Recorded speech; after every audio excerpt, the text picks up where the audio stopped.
Yes, exactly. Hey, so thanks for coming. This is awesome. This is awesome group. So we just wanted to kick it off, introduce ourselves, let you know who's talking to you. So I'm Scott. Scott? Yeah. Go back. Okay. Are we good?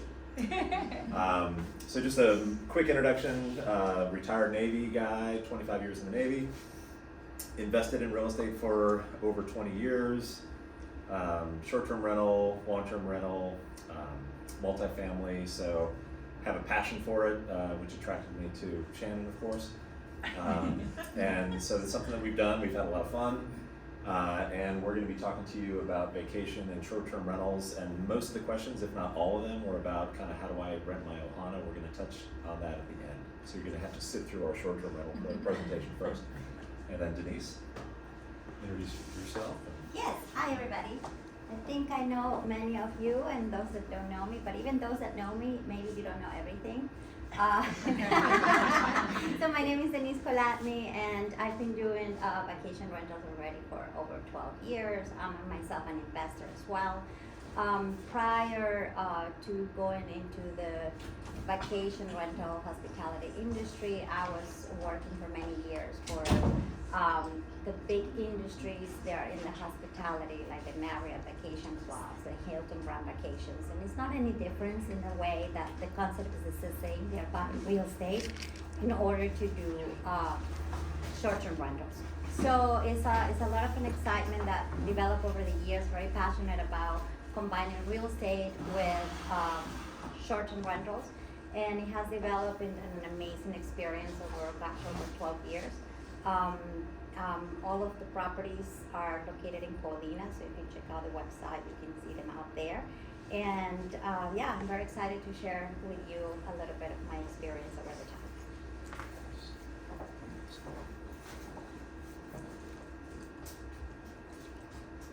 Okay, so one of the fun things about vacation rentals is to have a little bit of an idea what they really are. So when we look at vacation rentals or short-term rentals, it's important to kind of know what is the difference. And this might vary a little bit from state to state. In Hawaii specifically, short-term rentals are anything that is less than 30 days. Remember that number. I'm gonna ask you later. So basically, if you're renting a property for less than 30 days, you are in the short-term rental area. Now, it might not always be for a vacation purpose. It might be for travel professionals, but it is considered a short term. Everything that is more than 30 days, it is a long-term rental. And in Hawaii, as Scott mentioned, we all have that medium rental area where everybody's very interested in knowing more about it. I have an ohana, or I have an attached to my property, and I would like to have a short-term rental. Means less than 30 days. Is that allowed or not? Or can I do more than 30 days, maybe 2 months or more? Important here to know is that second number to know is 180 days. And the reason is because of taxation. You need to know where you are, whether you're renting between 30 and 180 days, because your income is subject to a different taxation than if you're renting for a whole year. Okay, so that for definition purposes, keep in mind, am I looking to rent for a short term, less than 30 days, vacationers, people that come and want to have a great time in Hawaii? Am I looking to rent for a between short term, like a medium term, 3 months, 6 months here and there throughout the year? Or am I looking to literally have a long-term person staying in my property for a year? Okay, so any questions in that definition? Okay. What we want to cover today is kind of like to give you a little bit of an idea what is important.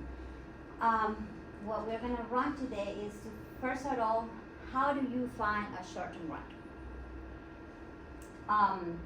How can we identify, is this a good investment for a short-term rental or not, depending on what you're trying to do? Once you find it, how to evaluate. When you're looking at a short-term rental, you're literally evaluating more than just property. You are also evaluating a business. So you've got to take a look at both sides of the equation when you're looking to do short-term rentals.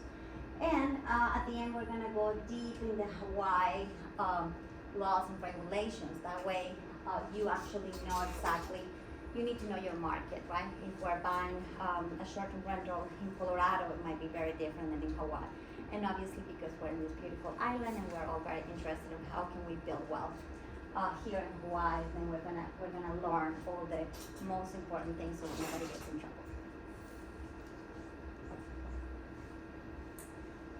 So one of the main things I always hear from our clients and investors is, should I do it, should I don't? And this is where everybody has to do their homework and take a look, what are the pros and what are the cons. So we put a little bit of breakdown. The pros about having a short-term rental obviously is the flexibility. You can say, I'm gonna have my tenant for 3 months and then grandma is coming and she has a place to stay. So you have a lot of flexibility for yourself, for your guests, for your family members. You also get a higher rents than if you have a person that you rent the property for a whole year. So there is a pro. Then you have a lot of deductions. It is a business. So when you have expenses, that can go against your rental income and a lot of tax breaks as well. Some other benefit is some people love to have the social aspect. I get to know traveling nurses, I get to know young professionals that come, I get to meet people from all over the world. Another very important aspect is a lot of people see this as an opportunity to own a second home when you are still not ready to retire, okay? This allows for many investors to say, I'm going to purchase a property, but I'm not retired yet, I still have to work and not there yet, but I can already invest, rent out the property, so that at some point when I want, I can just enjoy myself on the property that I paid over the years. Now, everything has pros and cons. When it comes to the cons, we try to put a little bit the most important ones. The revenue is less consistent. What that means is you might have a high occupancy rate when it's Christmas in Hawaii versus May or September. So you don't have a regular income like you will have if you have a long-term renter. You are in charge of all of your utilities. So if that AC stays on all the time, that is your bill to pay. Wear and tear is just part of the business. When people are coming, I hear a lot of people that said, it's a rental, don't be gentle. You will see a lot of wear and tear. You just have to, keep your property the best you can and count that in your evaluation. You're gonna see more people coming in and out. For some, that is more of a risk. Do I really like the neighbors or not versus somebody that you know well. Then you have the cost of maintaining your property and the exposed to regulatory risks. Basically, is talking about what we're going to dive a little later into what is allowed where your property is located or not. And that's a very important aspect. You don't want to take risks that are unnecessary and they can cost a lot of money if you can avoid it. And in some properties, homeowner associations can be difficult because not everybody's interested in having rentals and some people like to be full-term residents. So there's always a little bit of like the yin and the yang. The associations sometimes are not as open to have short-term rentals, so that might make your job a little difficult. Okay. So, as I mentioned, Shannon and I have invested in real estate for a little over 20 years, and we typically stray towards let's find a consistent property, let's find the boring one that gives us a little bit of extra cash flow every month. But in the back of our minds, we'd always heard about, I had a buddy when I was growing up that had a lake house in Maine. His parents had a lake house in Maine. I just thought it was so cool that they've got a place to escape to that wasn't renting somebody else's place, wasn't getting a hotel. And we've known folks that have had, the ski houses, the whatever. So we've always kind of wanted to dip into the short-term rental, vacation rental business, not just for possibly making a little money and long-term appreciation, but actually having some fun with it. So We purchased the property in Colorado last year, and so this is kind of a little case study in what we went through, and some of the decision points and some of the considerations, the lessons learned as we went through that. So kind of the 5 basic steps that we're going to talk through, beginning with, like any good investment opportunity, beginning with the end in mind, right? So what are your goals with it? So some of the considerations, as I mentioned, again, with whatever kind of real estate you're looking at, is this a smart investment? Will it generate cash for me? We're big real estate heavy people, so we believe in, hey, it's a really safe way to set it and forget it, have those mortgages get paid over the years, build that equity, and get that long-term appreciation. Experience running a business, so for some, in Denice, she's got her passion of being the vacation rental queen. It's running a business, it's having fun, it's in the hospitality interest, so that in the hospitality business, and so that's a big draw for many. And then the other one, and this is really the one that tipped the scales for Shannon and I, was to have a place to escape to. And so to have that opportunity to, hey, get off the island, go somewhere else. So a lot of different motivations in doing this, and sometimes it can be all of these, right? So for us, choosing the market, so just our experience that we went through in choosing the market is, again, talking about my buddy that had the lake house, his parents had the lake house, that sounded pretty cool. Do we want to do something, in an island? Do we want to do something in an urban setting? That's Austin, Texas. Or do we want to do the ski vacation? And so for us, again, this was really our primary motivator. For many others, it might be different. But our thing was, okay, where do we want to be? If we leave island, where do we want to spend time with our family and friends? And so at the root of it for us is we've had some vacations in the mountains skiing, snowboarding.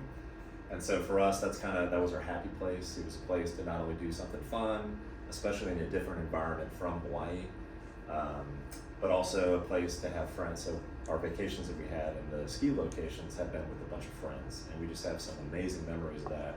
And so we really wanted to recreate that in a place that we can buy and then have that benefit of long-term appreciation and maybe some cash flow.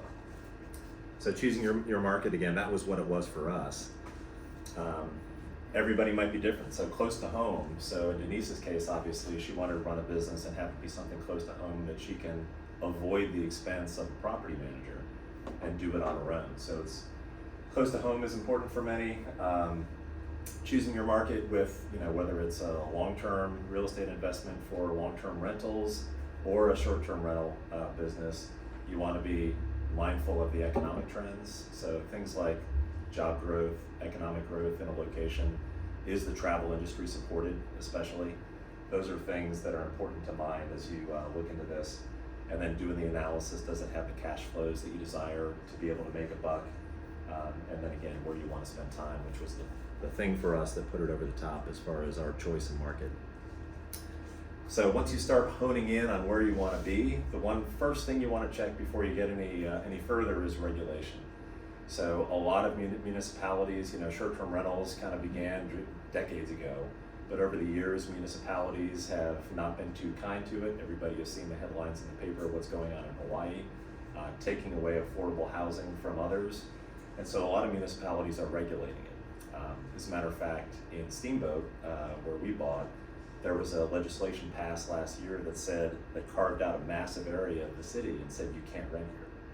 So that was something, fortunately, we were aware of, and so we targeted the area, what they called the green zone, to make sure that from a regulatory perspective, it was allowed. So make sure you're checking that, just Google, insert city, short-term rental regulations, subscribe to Facebook groups in the area. There's many cities that have Facebook groups for investors just like this. Look at articles about pending legislation, what's being thought about, and that was something that we tried to do quite a bit, which is what drew us to find out about the regulation that they were passing in Colorado. Another big consideration for where you might want to go is taxes. So this is the average for all the states and counties within the state taxes for property taxes. One thing that jumps off the page is our Hawaii is the lowest in the entire country. So 31% on average. For residential rates, it's 0.35%, which is again about as low as you can get in the country. And so this may lead your decision about where to invest, because you don't want to get penalized. But there's plenty of other expenses in the short-term rental business, and if you can avoid paying property taxes and marry up where you want to run that business and at a low tax state, that's just a massive win-win. So Colorado for us, 0.52, but ours in our specific county is only 0.38, so we have a pretty favorable tax rate as well. So something to consider before you get too excited about a certain area. So the next thing that we did was research the market. As Denice hit on, markets are seasonal in the vacation business many times. And so for Colorado, the one thing that struck us pretty early on is that as you look across the whole year, occupancy rates were pretty low. As a matter of fact, the occupancy rates, if you're hitting about 60%, you're lucky. And that's because in the ski season, it's massively packed. You get a little bit of dribble in the summer, but then on the shoulder seasons, it's basically a ghost town. And so that was something where knowing that going into it, it's going to be really a sprint in the winter, but then we're going to have a lot of months where we're not going to have any revenue at all. Conversely, Hawaii, obviously, pretty constant, not constant, but much less, undulations with the seasonality. So knowing what that business looks like and making sure, hey, I'm going to be making some money in the winter, but I'm going to be starving in the spring and the fall. Is that okay? And then really doing a deep dive into how much this can make. So, how do I figure out what the projected revenue is going to be? How do I figure out what the projected realistic expenses are going to be? And then also sensitivity to travel trends. So, Colorado, Hawaii, there are international travelers to both, but I'd probably argue that Hawaii gets a lot more international travelers. So if there's a shock to the system globally, if there's a shock to the system in another country, is your business going to be hit with it? So those are some of the considerations, kind of broad brush, that you want to look at. A little bit of an eye chart, but these are some resources that were out there that helped inform our decision. So there are companies that for a fee, there's websites that for a pretty steep fee will tell you the data. So they'll really do a deep dive into all the platforms that offer short-term rentals to show you what a 4-bedroom makes in the Smoky Mountains, what a 3-bedroom makes in Steamboat Springs, Colorado. And they do the homework for you. So we did a mix of the analytics that can be found at AirDNA. So this snapshot down here on the lower left is a page from AirDNA, which is a fantastic site. It's a little expensive, so if you get the year subscription, it can be up to $4,000 to subscribe to this. You can localize it to a city and maybe pay about $100, $150 a year, which isn't so bad. But they'll provide you a lot of data, and not just data as far as overall, but they have a real-time aggregator. So as the months and years go by, it'll tell you what's happening to rent rates. Are they stabilized? Are they going up? So very helpful in making your projections. There's another site, Rabu, data.rabu.com, that also provides similar analytics to provide the details on, again, this is Steamboat, and this is how seasonal it is. So, hey, you're making money here, but then bam, you fall off the cliff, and you're not making money down there. Another resource, and we probably use this resource more than looking at these websites, is actually going to the market and talking to property managers. And what we found in a rental, in an area like Steamboat, which is very vacation oriented, the property managers, when they're advertising, or the realtors, when they were advertising properties, they would actually have projections.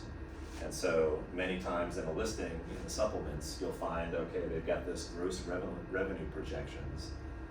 And even they'll have the rent roll, which is obviously something the prior owners, if they rented as a short-term rental, they have to disclose.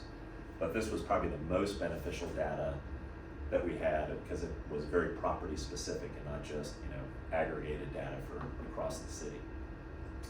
And we'll talk a little bit more about this, because there's some pitfalls to just trusting the number that's provided in some sheet of paper. And so that's on the revenue side. How much can this property bring in? And then on the expense side, and we were going into it, with our typical real estate mind of, okay, I got to afford a loan. I've got maybe an HOA if it's in an HOA neighborhood. I knew the basics, but all of these little guys about the lodging taxes and things like that, and the cleaning fees was all foreign to us. And so it was definitely a learning curve, and we needed to get smart on really how much that is. So this is operating expenses, which are dependent on your business. And Denice will talk a little bit more about her profit and loss statement and what goes into that. But then you have the fixed stuff, the stuff that we're more familiar with in incurring in long-term rental businesses. And then of course your occasional expenses, which I'll be honest, in a short-term rental business, you'll probably want to be a little bit mindful of that because you want to have it stand out from the competition. So you don't just want to have a run-of-the-mill place, you want to try to stand out from your competition on Airbnb or VRBO. Going back to those sheets that we would get from the realtors that, hey, this property can make $100,000 a year. And at first I was running some numbers, and I'm a spreadsheet guy, as you'll notice in a moment, but I would put those numbers, okay, 80,000, boom, put it in my projection. But then the more I learned about the industry is, wait a minute, or say it's 100,000, I would realize that 100,000 that some of the realtors were pitching actually included some of these expenses that are called pass-throughs. So for example, when you book a place in Airbnb, as we all know, there's the cleaning fee mentioned. Okay, so I never see that money. That's basically a pass-through. So it does get charged to the renter, but it automatically gets paid to my property manager's maid service. So those are things that, it's not $100,000 I'm making. If you back out those expenses that are pass-throughs, I'm really only making $80,000 that I see to handle all these fixed costs.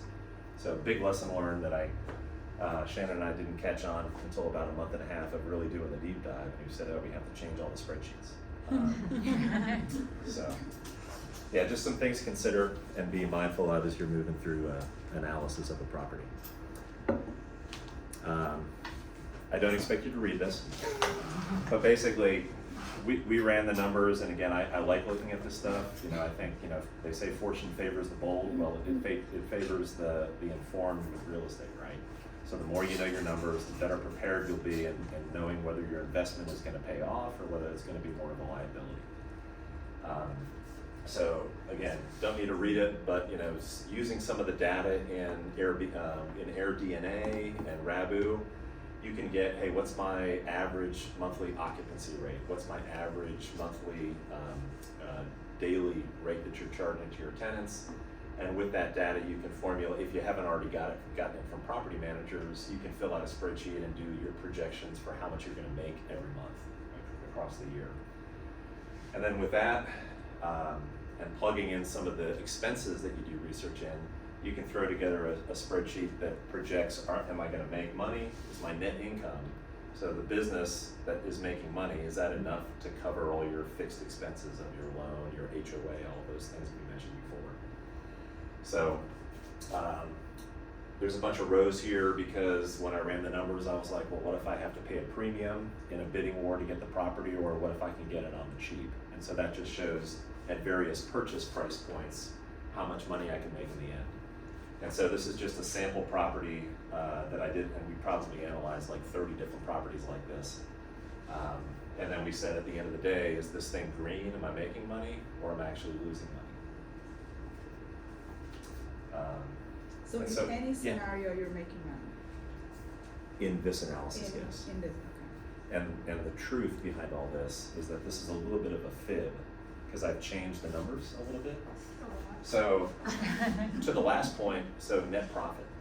So one of the things that we found as we went through our analysis is that the property that kept speaking to us, the one that actually got us excited, was not making much money, if not losing some money, right? So we had some properties we analyzed. It was like the little 2-bedroom condo that was, on the 7th floor. And I was like, man, I can make some money, right? So I can make a couple of $1,000 a month, which was great. But then we're like, It wasn't exciting. It wasn't exciting. And so we were leaning towards, let's get the 5-bedroom place that we can pack with friends, we can pack with family, and that got us excited. It looks like November we can have a Thanksgiving. Right? Yeah. We could actually. I mean, It's very it's like- slow in November. Yes. So going through this process was just totally counterintuitive, or not like us, because it was like, throw everything you want, throw everything you know about highest revenue as possible, least amount of expenses as possible, best cash flow, like all the investments that we've done previously, we kind of threw all that out the window because this is more of an emotional purchase for us. Mhm. So that's one thing we found going through the process is we were okay not making much money, if not maybe losing a tad, because at the end of the day, it excites us. We kept on coming back to the same property because of that.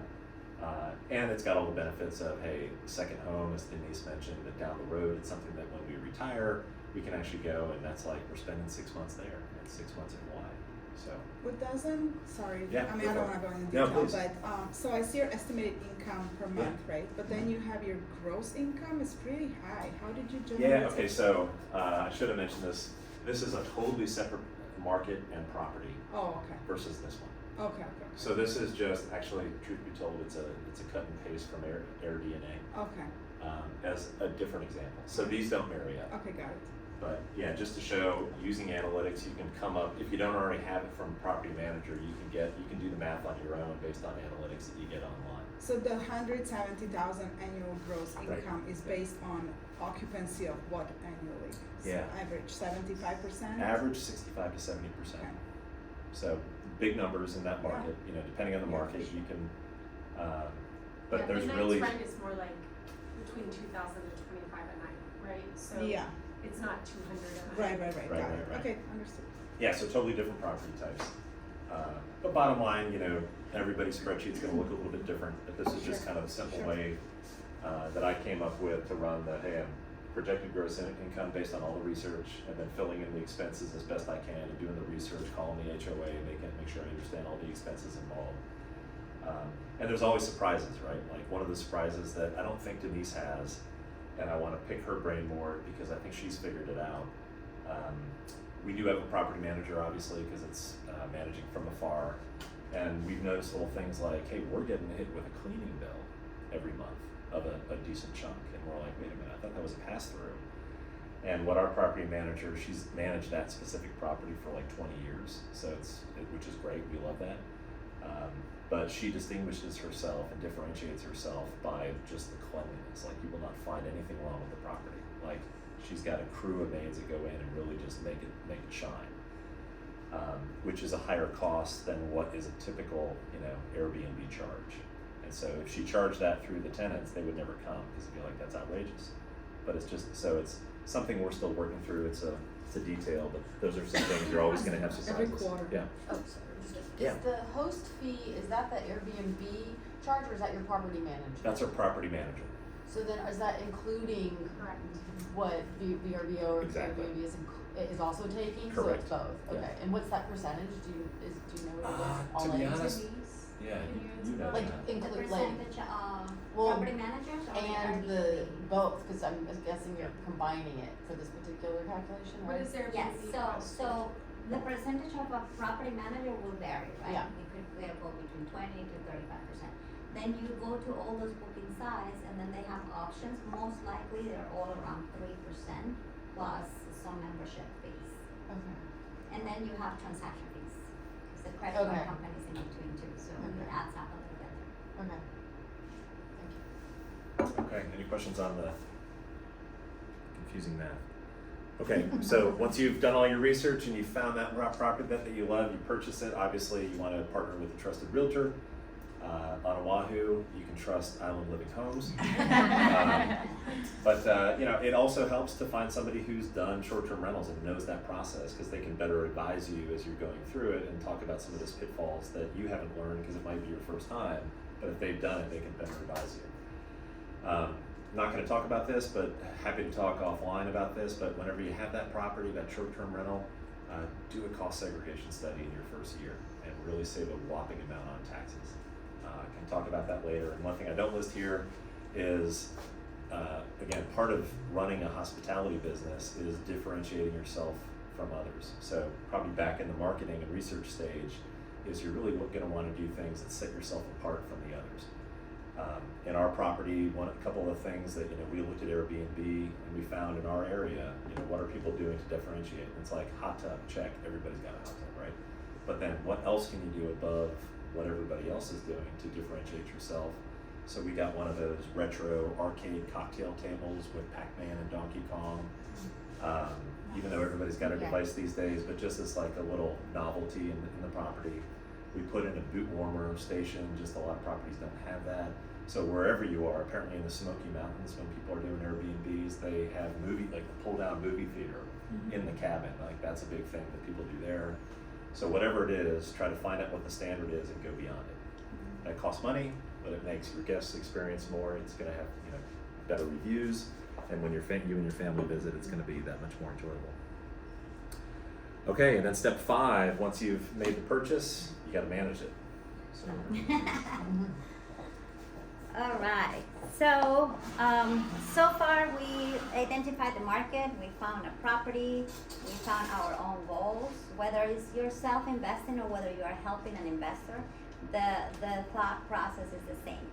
So now you got your property and you're like, I'm ready to go, let's do a short-term rental, whether it is an attachment in your home or a vacation rental. And then you have to ask yourself, do I want a job or do I want to hire? And that answer to that is very specific to everybody and it's okay both ways. It depends what you like. Some people like the idea to host.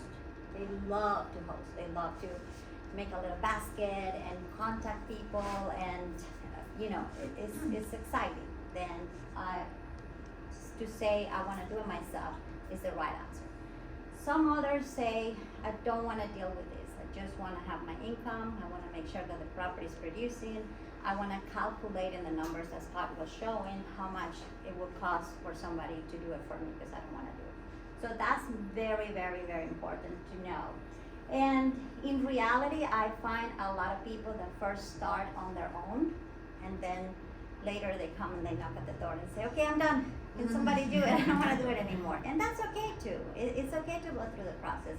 And actually, I think it's actually very smart because now you know how the business is run. So when you hire somebody, you know what is possible. With that being said, you cannot always do the job. I've been approached a lot from people that are not on the island. So they would love to do it, but the reality is that not being on site, it just doesn't allow them to produce a good service. So they say, I would love to do it, but I'm not present. So I would like to hire.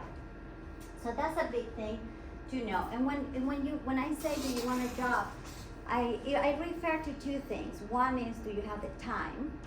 And second is, do you know what you're doing? And if those 2 are yes, I think doing it yourself is a good approach.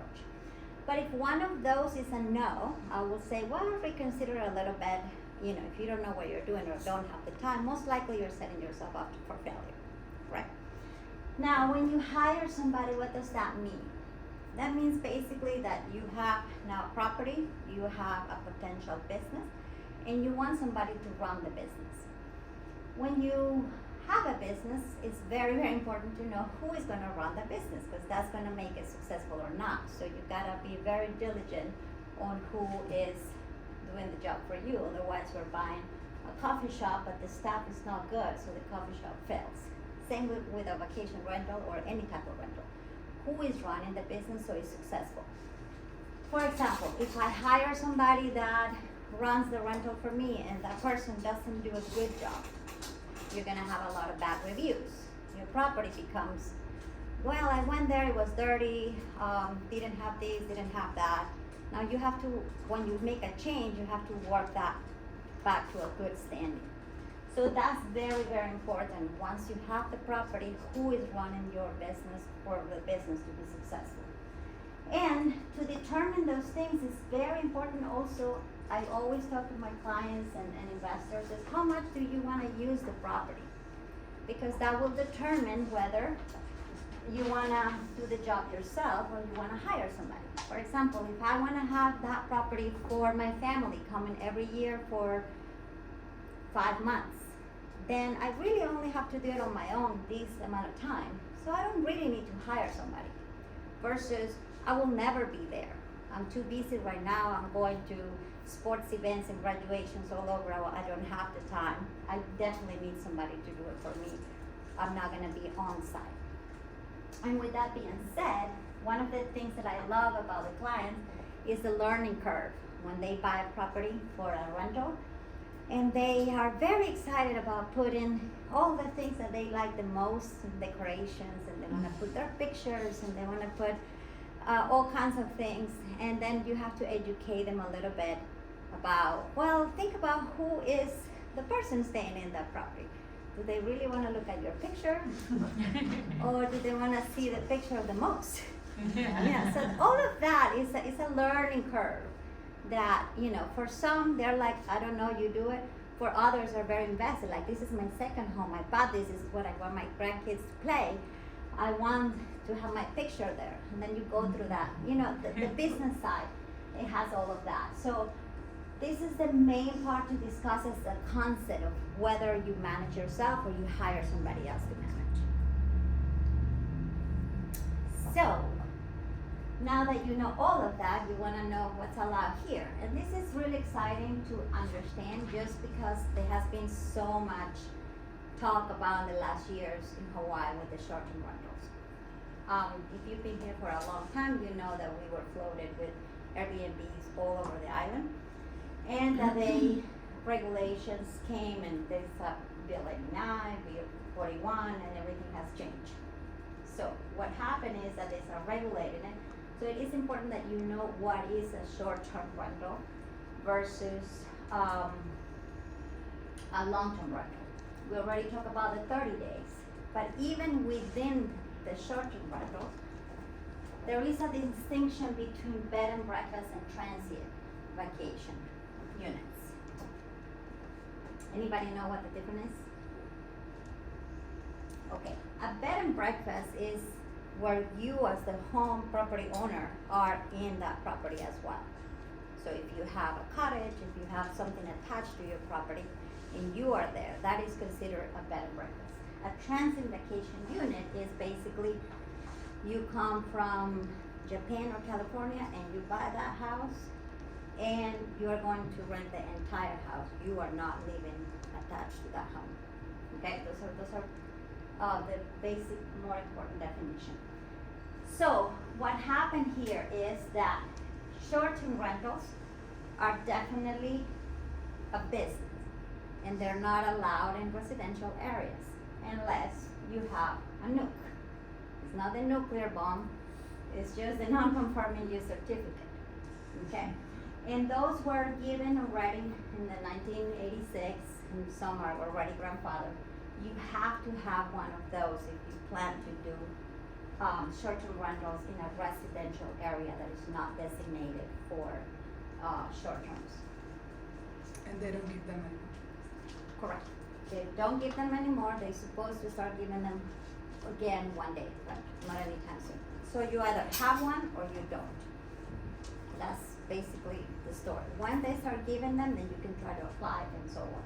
But this is very important for you to stay within the regulations, for you to stay safe running a business, right? If I'm not allowed to run a bar in my neighborhood, most likely I will get in trouble if I open a bar in my garage and I start having people come through. So it is important to know the laws and what is allowed or not. Quick question, Denise. Yeah. So the bread and breakfast homes that are occupied, do they actually have to be owner occupied, or can it be like someone that you are assigning to? Honor occupied. They have to be owner occupied. And if you purchase something that was grandfathered, does the new owner get those grandfathered rights as well? If they're grandfather, yes. Not, I think the key here, and most people don't realize this, you have to maintain the annual license though. Okay. yes. So you have to apply, and you actually have to show that it has been rented, what the income was, how many nights. So they can deny it, Well, if you forget to apply, oh, yeah. you're But not. if you don't forget to apply, if you stay on top of it, there's no reason they would take it away. It stays with the property, right? It The stays grandfather- with the yeah, property. As long as. Now, you there is a maintain- process that you always have to renew it and so on, and it's all you can do it online.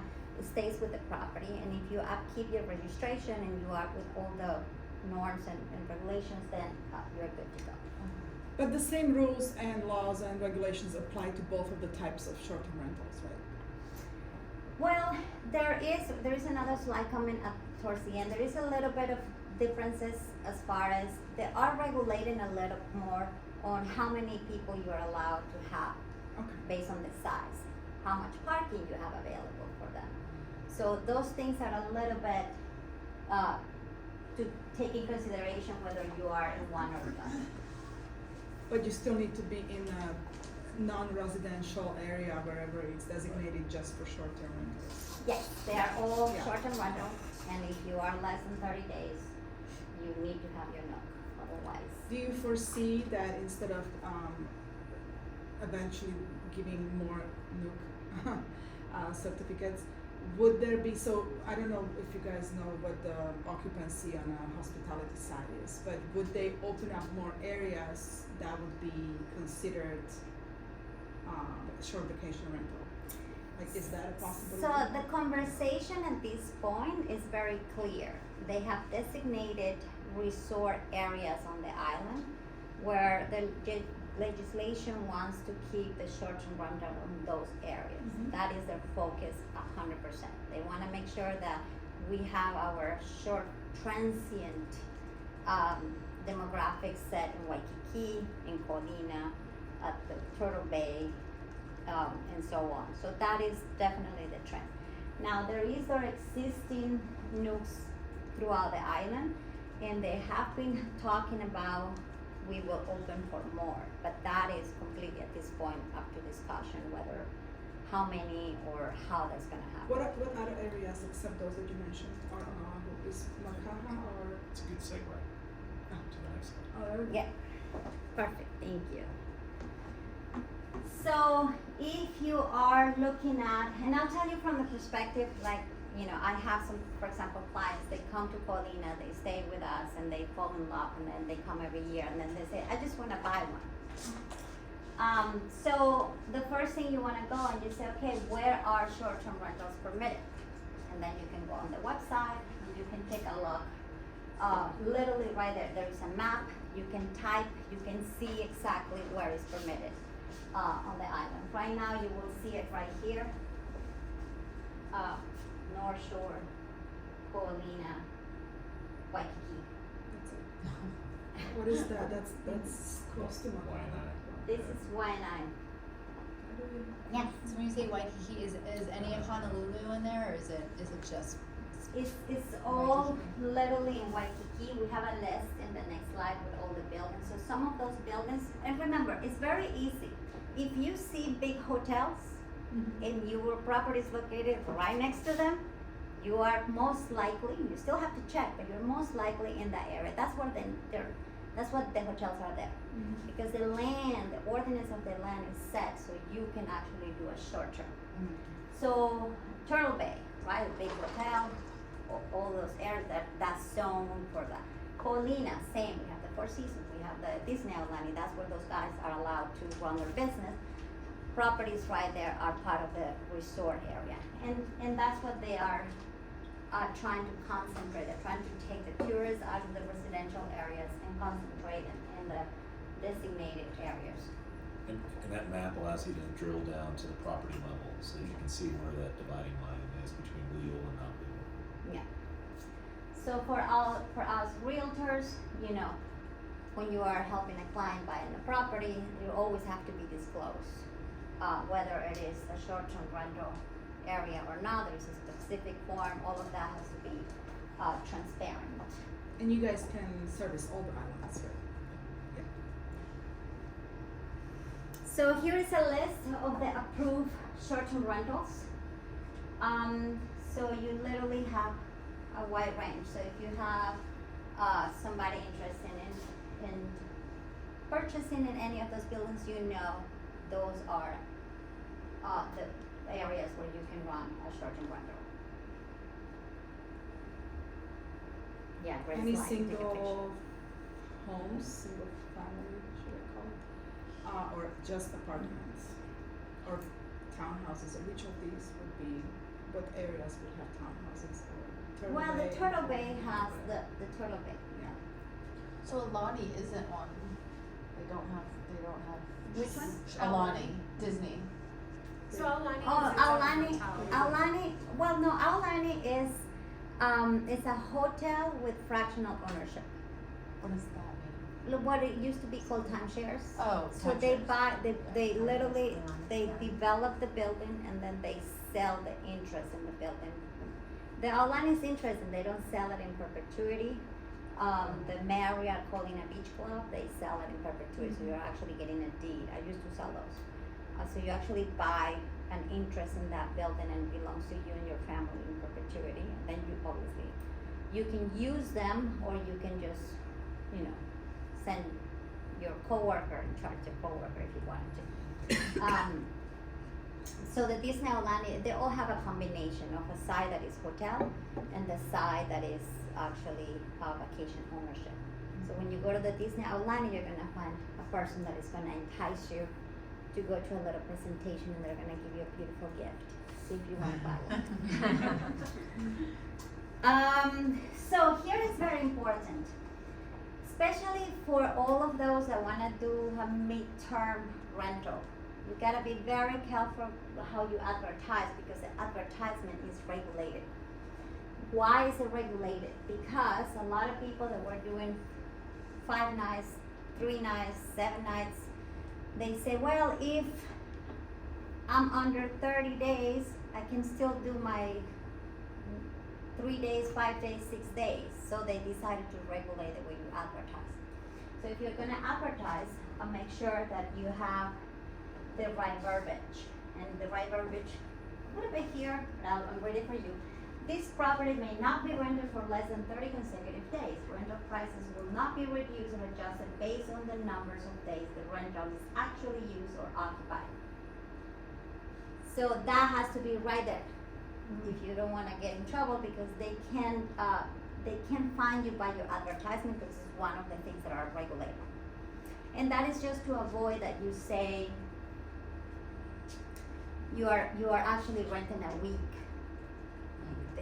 You know, they're let's say physically on for right for a month you're charging $1,000. $1,000, and so if you want to do the adjustment, you're actually doing the same. So that's just their way to regulate that.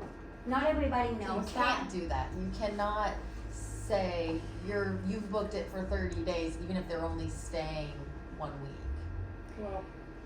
Well, yeah, they can can. Yeah, because then they They check leave out and you early, make right. it and you make it available again. But I mean, okay. So this is a really important question, and I like that we're bringing that up to clear the when you rent to someone, you're literally telling someone most likely you're having a rental agreement of some sort, and you're saying, welcome, you're renting this place from this date to this date for this much. So if you're advertising for 30 days and your rental is $4,000, you cannot say, well, you're coming just for 1 week, so I'm just gonna start charging you $4,000, I'm gonna charge you $1,000, right? Because now you're doing weekly rentals. So that's what this is all about, and But that you is can charge 4,000 and then spend They the only money for stay a 1 week. month, Correct. 1 week, 1 but week. you can't rent to anybody else. Totally, that's why I Correct. wanted to make sure Or that's you can acceptable. not that rent is it. acceptable. So as long as you're getting whatever you want as your income, Yes. and as long as you're not renting to more than, one party for, Right. 30 I days. think that's the differentiation. yeah, you can. Correct. Like if all. So okay, if I- somebody wants to rent for 4,000 for the whole month, but they wanna leave after 7 days, that's okay. You just cannot make it available again. No. Right, until Until the, the Exactly. 30 days. Oh, I see. and I That's don't how have they- to have an STR registration number to do that. If you are See, 30 that- days and over, Right. correct. Okay. See, that's what I feel like is always the confusion, or what I'm confused. You can have one rental every 30 days, whether it's 2 days or 30 days. But you have to Yeah. advertise But you it have for to the same amount. advertise. But you have and to like- advertise and you cannot charge it, you cannot Can't prorate say, You can't prorate it, yeah. right, you can prorate. Yeah. That's But then you basic. do So if they prorate. but No, you do not You prorate. don't. You just charge the whole amount that they You leave. do not prorate. You say, my cottage and my property is worth $3,000 a month. Right. This has to be right there. Whether you stay for 2 nights or Right. 30 So you days, say, you're paying $3,000. This is a 30-day rental. Those are the rules. This is important, guys, because I believe that a lot of our questions for the seminar came about this. So I wanna make sure we got this right. It is important that you say this is not a rental you advertise for less than 30 days. You have to rent this property for 30 days or more, and this is the amount that it costs. And none of those two things is flexible in any form or shape. As long as you do that, you are good. If you have somebody that says, I'm willing to pay $3,000 for the 30 days in your cottage, but I'm just gonna stay 1 week, you say, no problem, come in. You're booking the right amount, you're paying the right amount. Please, if you wanna go, that's fine. I But totally get it in theory, but in reality, like when I went to Big Island, there are a ton of But places that's a that. different, so Oahu has different rules than So you think Hawaii like, okay, that County. was So- when I said we service every island, so Yeah. they have Yeah. it way easier, they can actually. Way easier. Yeah, way It's easier. much more permissive. Their density is Okay. way different. So, again, What were for you saying? everyone, go I was ahead, just gonna Shelby. say, I understand the advertising rules, but you don't rent a Ko'olau unit for 1 week or 2 She weeks. can, because She's she's in a different in ordinance. vacation rental. Paulina, Paulina. oh no, But- so that's a good question. Paulina, we and She Paulina, can do nightly. Right. we don't need, But a I'm no. just saying, people don't prorate, they're, like, they must, but they're just not allowed to. When you So they say- don't advertise it. when you say people, are you talking about a residential area or Yes. a residential Residential, area?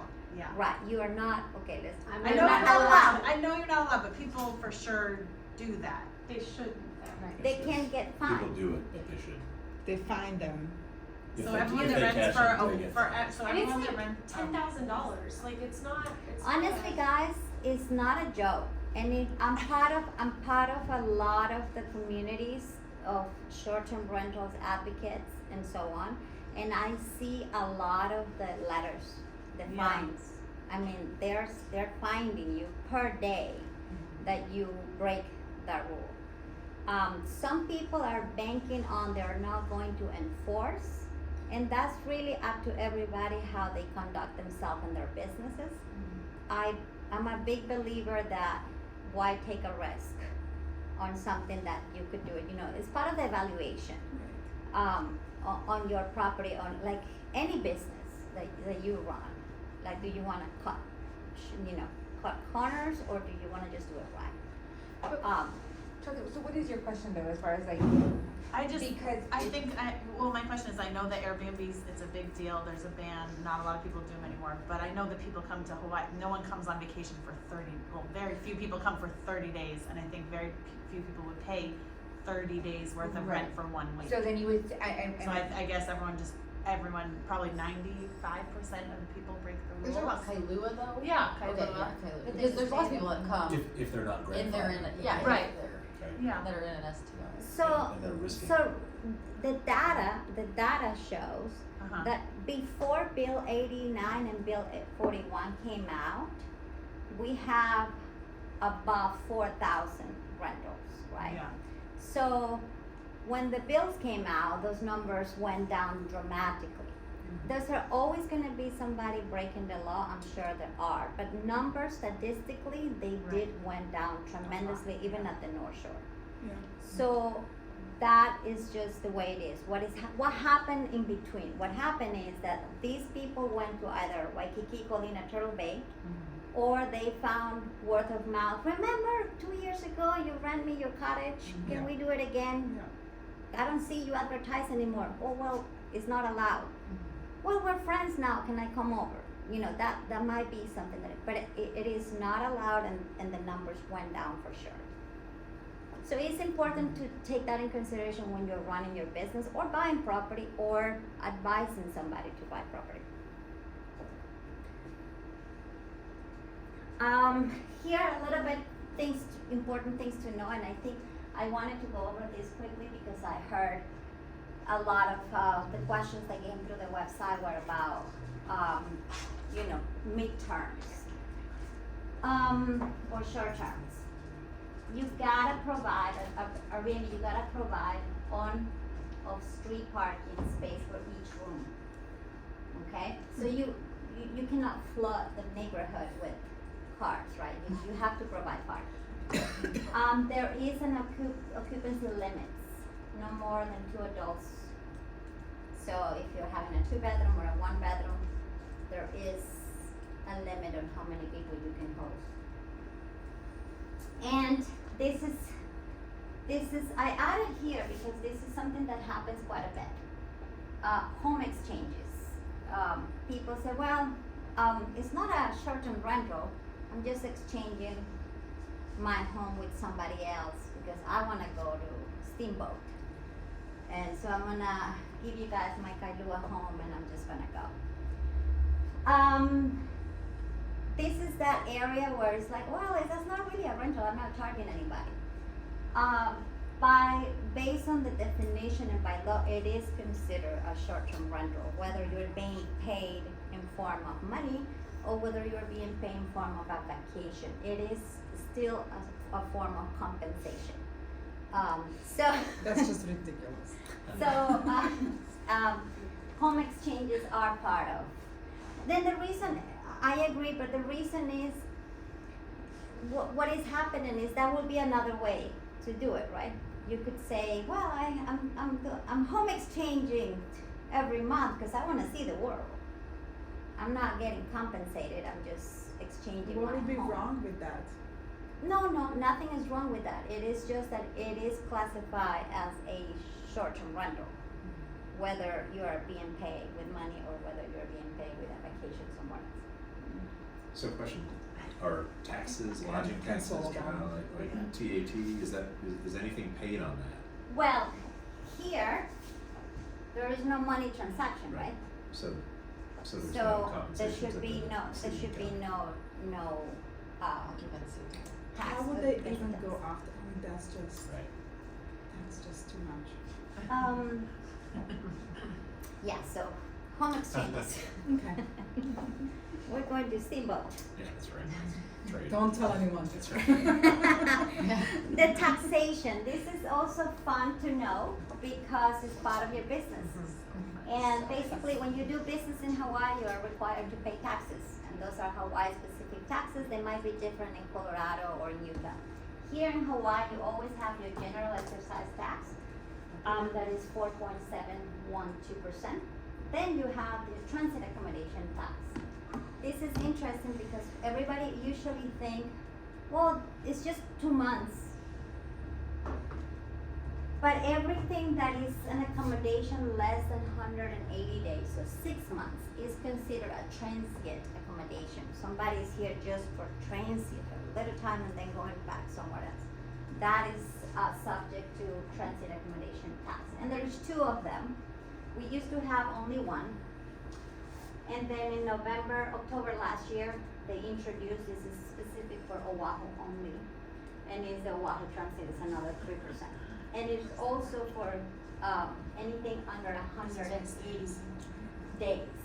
And that's if you live in the house too, if you're a bed and breakfast, technically, even though Yes. you're not a bed and breakfast. Yes, because that's a business that you have, right? Yeah. So this is very important to know. Don't get scared about those taxes. It's okay. Remember that you're basically having someone is paying that through you and you're passing it through to the state. So this is very important to yes.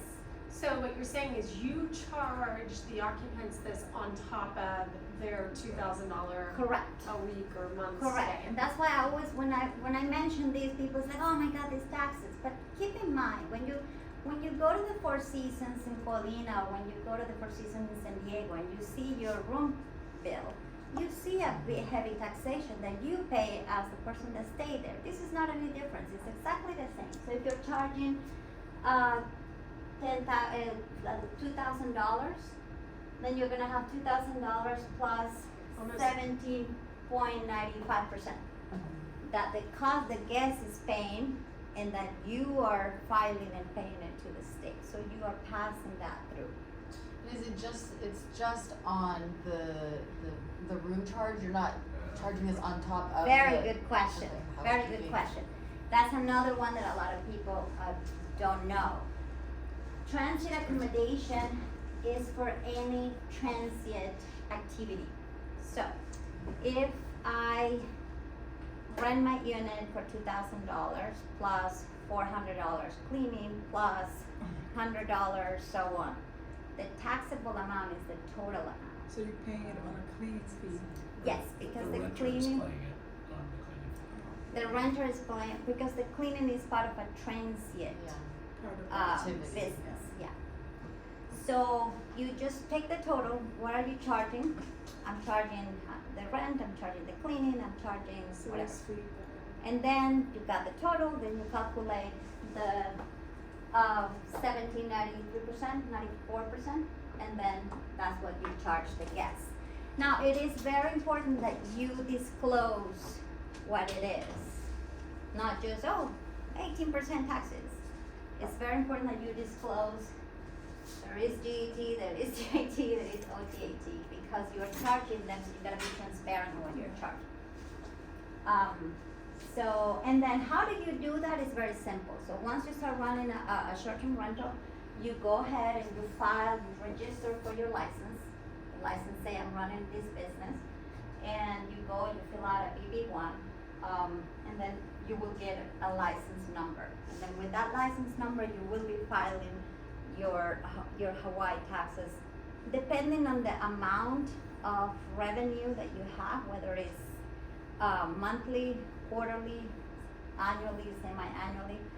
They will tell you, how much are you projecting to make a month, and that will determine. I think it is. Don't quote me on the number. I think it's over $5,000. If you make over $5,000 a month in your rental income, then you are required to file monthly. If you don't, then it could be every 3 months, semi-annual, or once a year.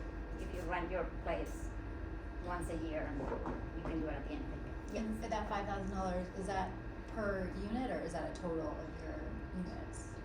Total. So what will happen is, like, if you just start annually, they'll tell you, you made X amount, so now you have to do quarterly.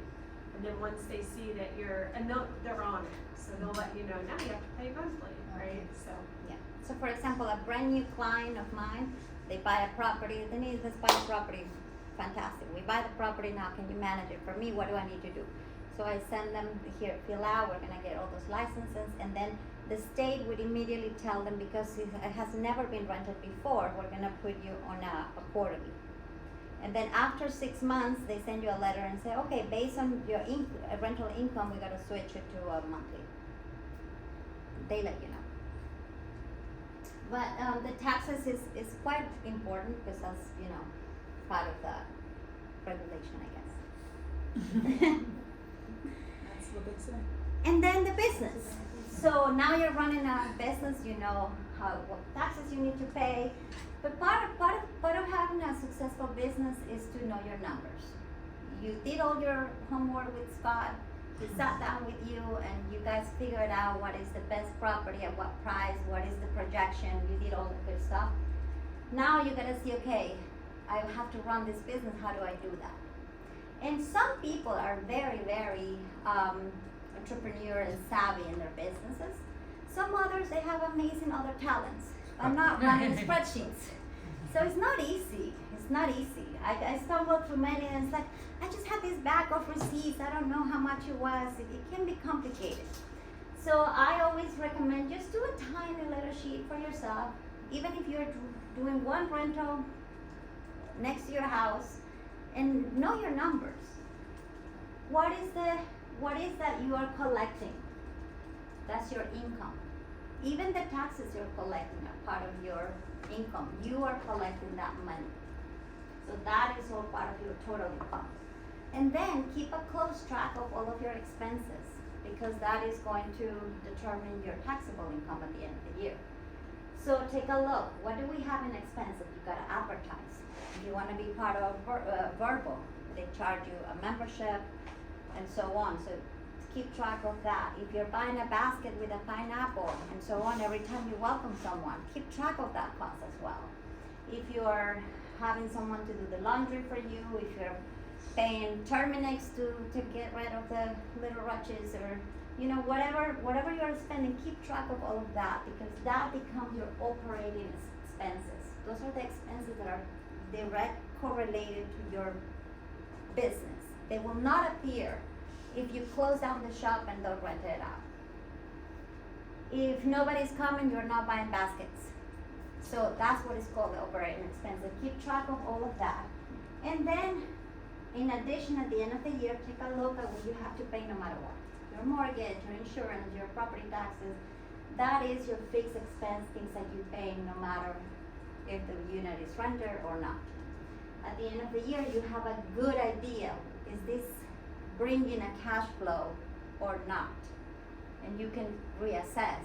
You can say, oh, maybe it's not a great idea, or I don't care, I love it so much that I'm not worry about it. It's okay, but it's good to know. It's good to know for you to adjust.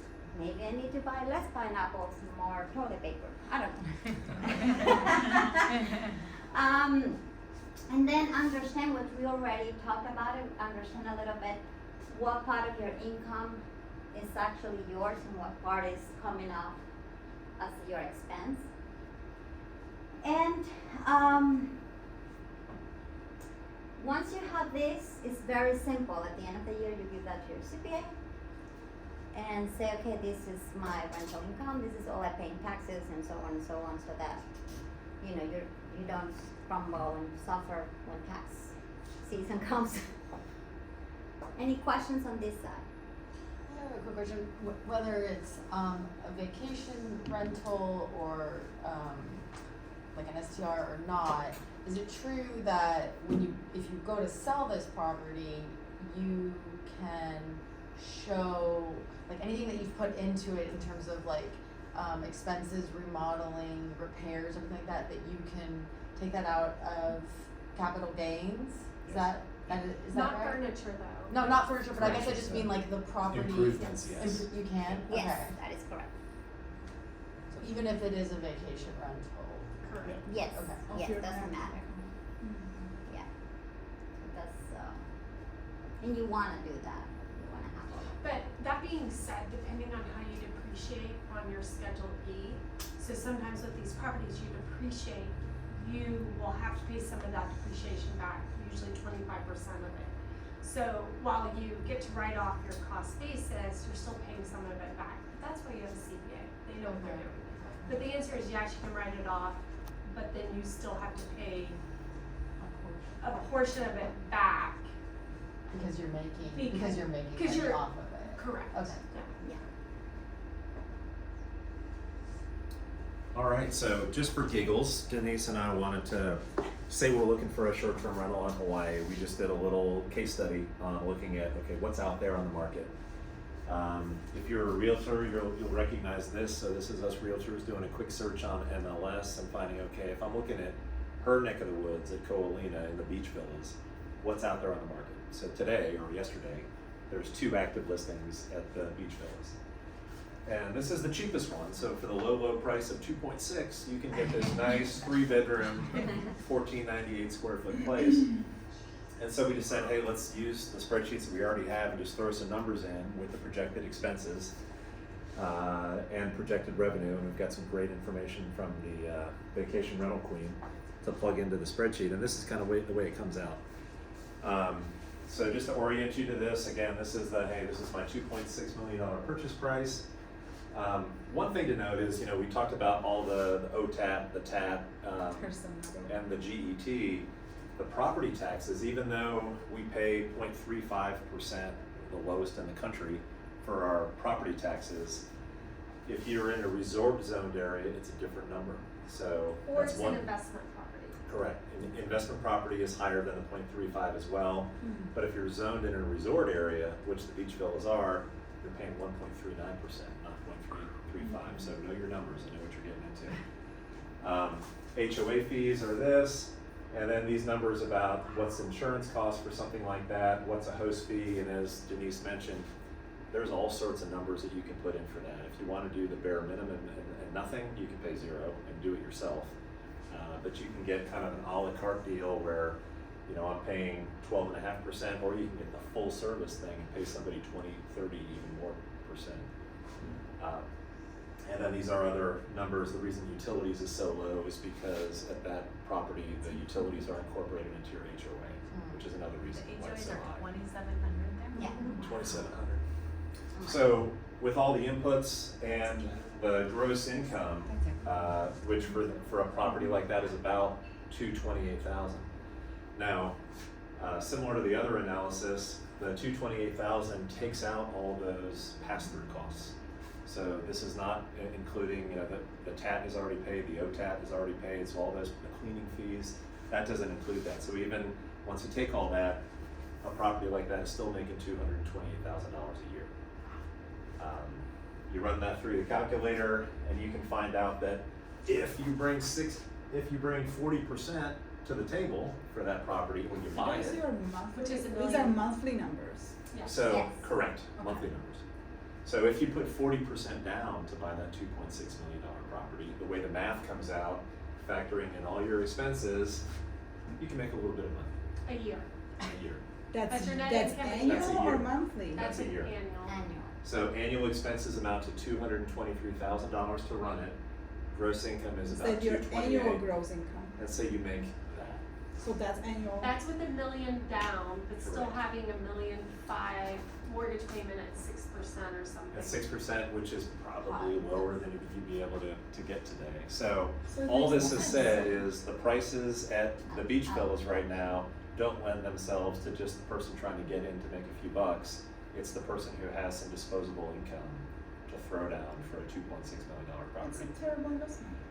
From an investment perspective, it Unless is. they wanna live there in 10 years Correct. and But now's you the want to live time. there and have it as a second home and Yeah. spend Well- 6 months. And the other thing that you're not looking at is the principal, right? So you're making $4,700, but you have somebody else paying down, my guess is $4,000 to $5,000 a month in principal for you. So your actual, this could work. And that's kind of that conversation Scott and I had when we bought our place. We don't make money on it, but we're about to go for the month of June, and we went for 2 weeks in March, we went 2 weeks in October. Like, we're enjoying it, and that's okay that we don't Yeah. make money with it. And that's where this comes in, because, oh, by the way, our tenants are paying down our principal for us, and in 15 years when the mortgage is paid off and we own it free and clear, Yeah, yeah, we didn't pay for it yeah, either. yeah. Like, we're not making money on it, but we're not really paying for it either. But your And cash so- on cash, your cash on cash was better, but Right. in this case, Ours was. it's very It's low. We wouldn't have bought that, Scott And wouldn't so, have bought it. especially at a property like that, you will find much cheaper, much more affordable, and possibly better cash on cash for other properties that are legal short-term rentals than the beach villas. But one of Beach the villas, that's a premium property compared to some of the other Right, rentals. right, right. One of the things that we have kind of experienced, and we saw this here. So this time last year, they had not put into place the official short-term rental less than a month. Remember, like that was when it was on the table, but we weren't sure. It wasn't until June that they signed it, right? So last November through January, these properties were very inexpensive. In fact, Denise had a client who bought one last year for 1.4. Oh, wow. It was a 2-bedroom, Yeah. but still. Wait, And so then what even at Turtle Bay, we had a client buy it for $3 million, I think. That exact unit just sold for 4.5 in 1 year. And that value, and that's why I think these are valuable. And part of that is, and you guys know this, and that's what we did in Steamboat, is it's like an Armageddon, right? Like, literally, we're not gonna have more places to rent on this island, and we're not gonna run out of people who want a vacation in Hawaii. So that's where the value comes in. Like, it truly is you can go buy a house somewhere as an investment property, but there's no guarantee that there's gonna be appreciation and demand. Barring a hurricane, this is always going to, but you know what I mean? Like, that's the value. And so this is like, It's finite. exactly, it's a safe, proven investment, and we're not going to, it's scarcity, and we're not gonna have more. I think it depends on how you're looking at it, whether you're purely investor or you have that residential mindset Correct. where you're like, that is gonna be my home when I retire, like that value that in Yeah, this is my not mind an does not investor. exist. Yeah, exactly. Yeah, and This is not I like to add a little bit because I know the area so well. Mhm. I lived in that building full time. Like, that was our first home. We were there every day and we would walk to the Marriott for work for over already literally 15 years. So I can tell you the demographics of who buys there, who lives there. And it's quite interesting to see what is happening just because there is not fee simple in front of the beach anywhere. There's just not. Like, if Can you wanna. explain that fee simple, what do you do? Yes. So when a fee simple is when you buy property and you buy the whole rights of ownership. You buy own the the land. land Oh, okay. versus I see. lease is you were buying the Okay. right to use. So is this place a fee simple or? Yes. So if you're looking for fee simple in front of the water, there's not. So if you have an investor looking and they say, well, if I'm gonna buy something in Hawaii, I wanna be close to the water and I wanna have return on my investment and so on. So who buys there? We have a lot of snowbirds. They buy and they're running vacation rentals until the winter hits and then they come to escape. And then we have a lot of the investors that are looking at a very long term. Kolodny has been developing like slowly like the Lahaina of Maui. So Four Seasons came, Disney came, and so on. So all of a sudden we used to be charging X amount of money per night. The vacation rental market crashed because the regulators started getting rid of the Airbnb. People were still coming. They don't want to stay in a hotel, they need a kitchen. So our nightly rentals went up like crazy. And then we're being compared with Four Seasons, who anybody that has booked, you get charged a lot of money for a beautiful hotel room.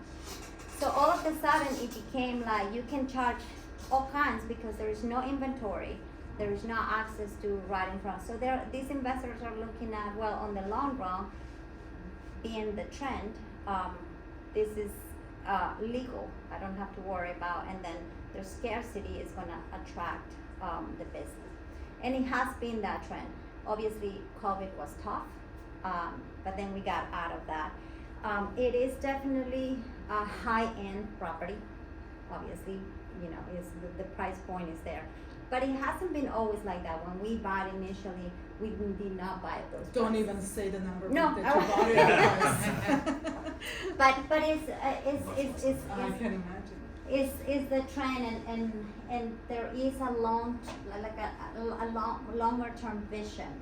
When the vacation rental, whether we agree or not, when the vacation rentals were cracked down, I couldn't have enough calls of people saying my Airbnb got canceled because the regulations got people saying I'm afraid to book, is this legal, and so on. So all of a sudden it's like I can't put enough people in all of these units and so on. So you do have a very secure business.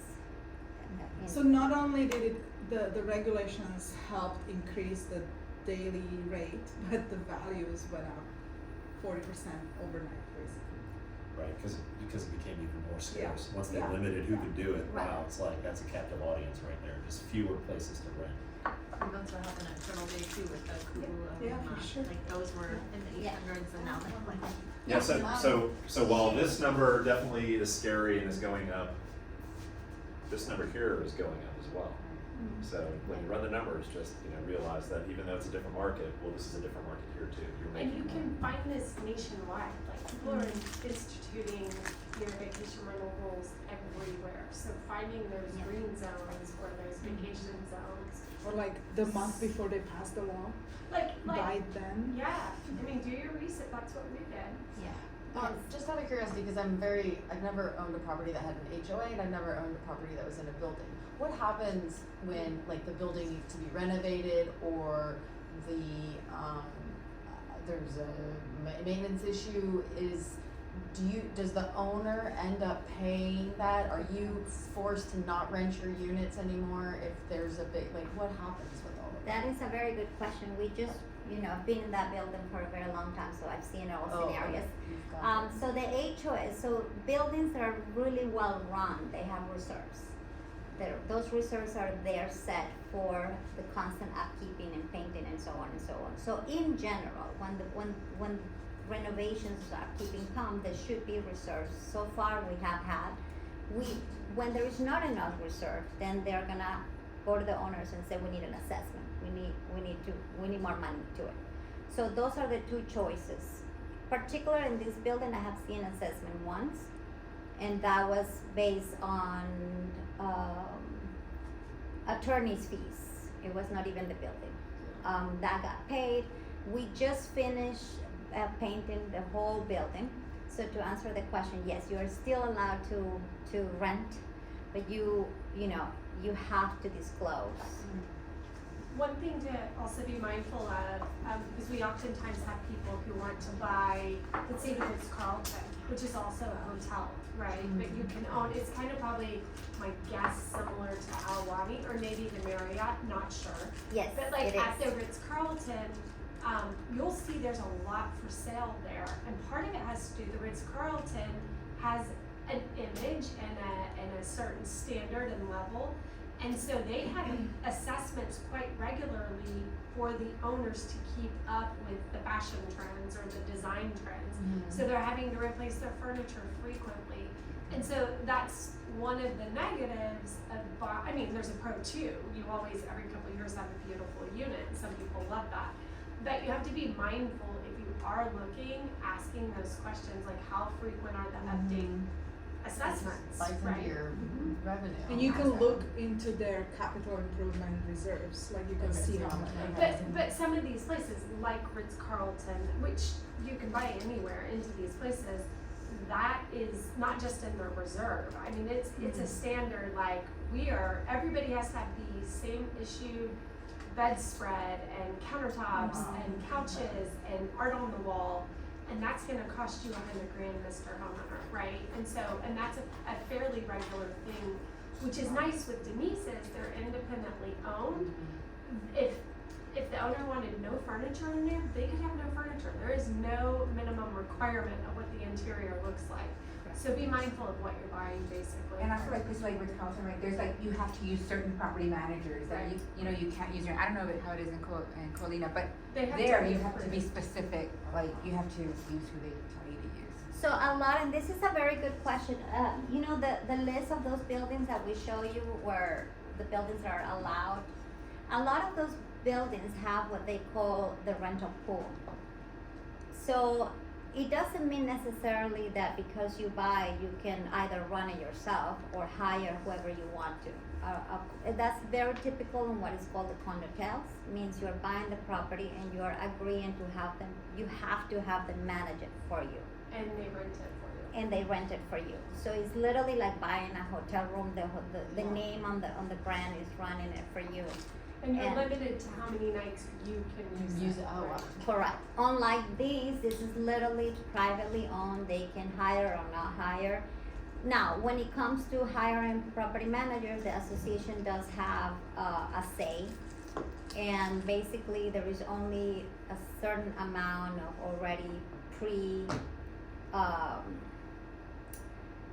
property managers that are allowed to manage. Vetted. Vetted, yeah, that was where I was looking, vetted. So you wanna hire us being one of them, that is allowed to run, property manager in the building. So it is, I personally tell you, it has been an amazing experience. I have seen clients when we bought the first one that came and they're like, I wanna buy one, and then they bought the first one and they're like, I wanna be here every 3 months, and now they're, like I've seen it now bringing kids and grandkids that didn't exist before. They're building memories. At the same time, I'm seeing people coming from all over, from Canada, from the West Coast, from the East Coast. They're coming, they're having a great time. So there is the number aspect. There is the long-term view, but there is also a lot of reward when you see people that are coming. We have beautiful guest books that they fill out, and they leave these wonderful messages of, I never seen the ocean, and it was amazing. Like you're being part of something really fun, that is impacting people's life in a positive way, while at the same time evaluating real estate and business opportunities.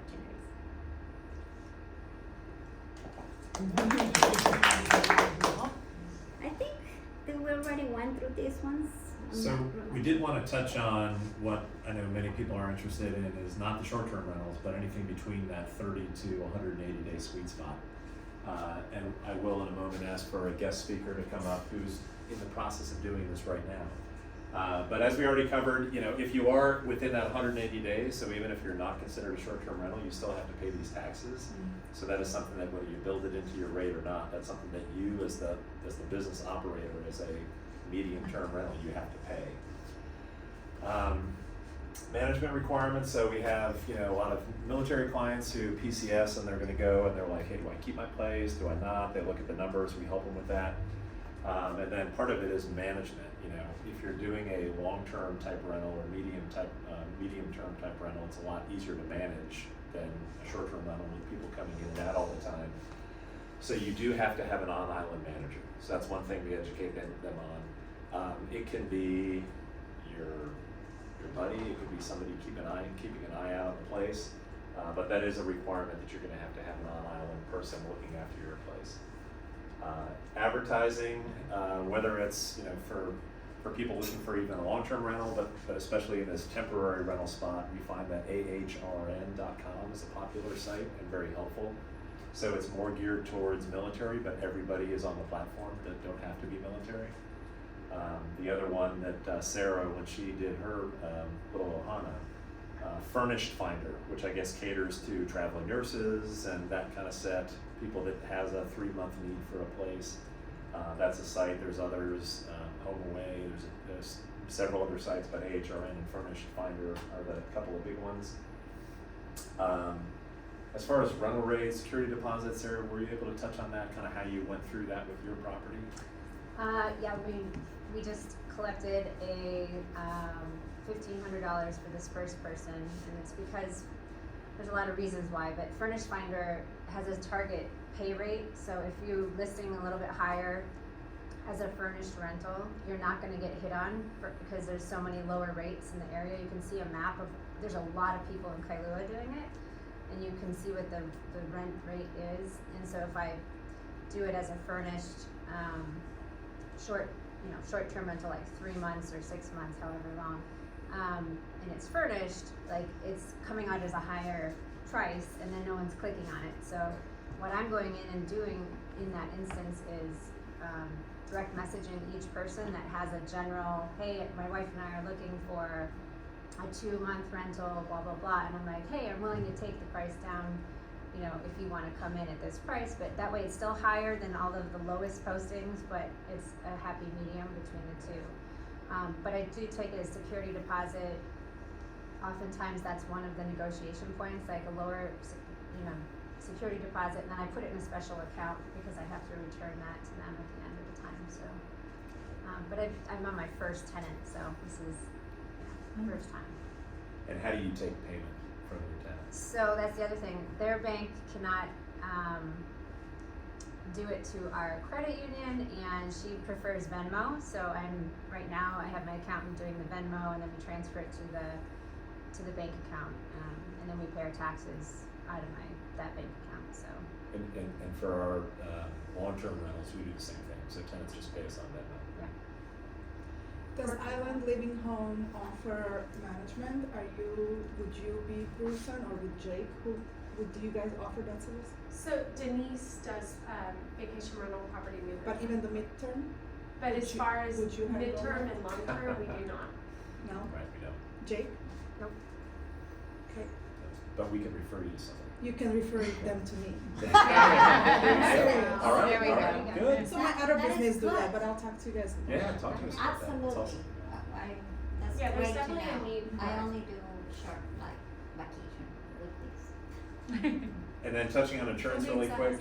Oh, I'm yeah, sorry, please. I was Yeah. reading something online about the taxes, and it said something about government employees not being subject to the transient accommodation. So would that be military too? I would imagine so if it's for government. Yeah. I'm not aware of that. I'm not aware of that. Yeah, And I we'll saw look into something that. on the, I just was Googling It makes internet. sense when they're PCSing. Yeah. And that may be why they get rates at certain hotels, is because Right. they're not paying the transient taxes or something. Who knows? Yeah. That's a good.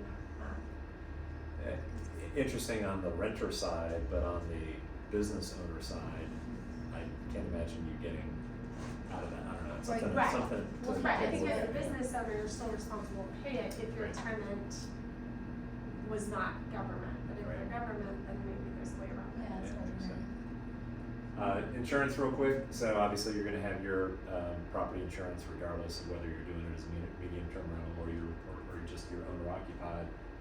But being, having renter's insurance, making sure that that's a requirement is prudent as well. And you may want it on your insurance, and I don't know if you can speak to this, Denise, what you require, but the liability, the, accidental, whatever, you may want to have higher balances and potentially even having an umbrella policy that just gives you even more coverage would be a good idea. What do you have Yes, as a minimum? that is exactly what you just said, that is exactly what I have.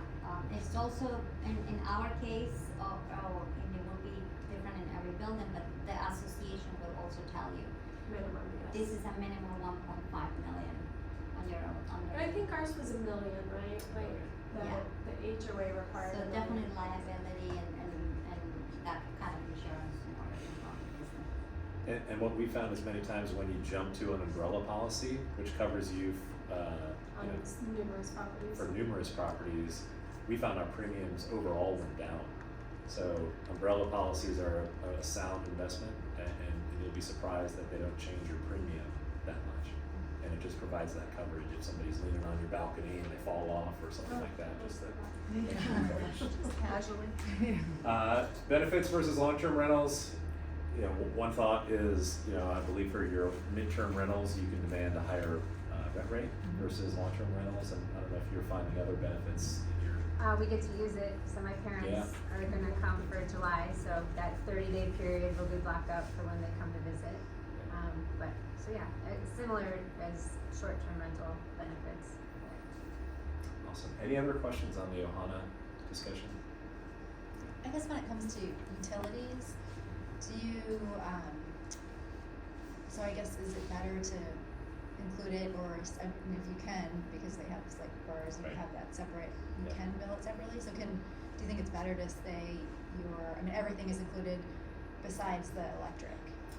Yeah, different schools of thought. If you are sub-metered for that, and you guys are Yeah. metered for that, Yeah. sometimes it's a lot simpler just so you don't have the risk of if they're running the Right. AC all the Yeah, time, that's what I was thinking. is to let them bear that cost. That's probably what I would do. Okay. Sometimes it's attractive for from the renter side, if they see all utilities included, then Yeah. it's, maybe that differentiates them from others. Mhm. So really, I can see both sides. You can divvy out the rent versus GET, right? I mean, utilities, so like you could say your rent's 2,000 and your utilities are 200 or whatever, and you only pay GET on that 2,000. So sometimes, especially for long terms, Yeah. a lot of people prefer to go that route But if it's or have them short-term- pay it directly. Is- That I don't know because it becomes part of their transient, so I don't know. Right, yeah, so I was wondering, because then we have to pay the tax on the Yeah, utilities too, but if we have them pay it, then yeah. that's not included, so. It depends how the lease, you have a lease, right? Like regular, depends how the lease is written, right? Yeah, But you can also, can you cap it? Like my utilities are capped with the tenant, right? So if we go over, so you show averages. So, yeah. You can word it however you want. Yeah. All right. Any other questions about medium-term, short-term vacation rentals? Awesome. Well, you guys have been very generous with your time. Thank you so much. Sorry we went over. We are going to have a tour of the Tradition Roasters operation if you'd like to go. That was really good. Thanks so much. Thank you.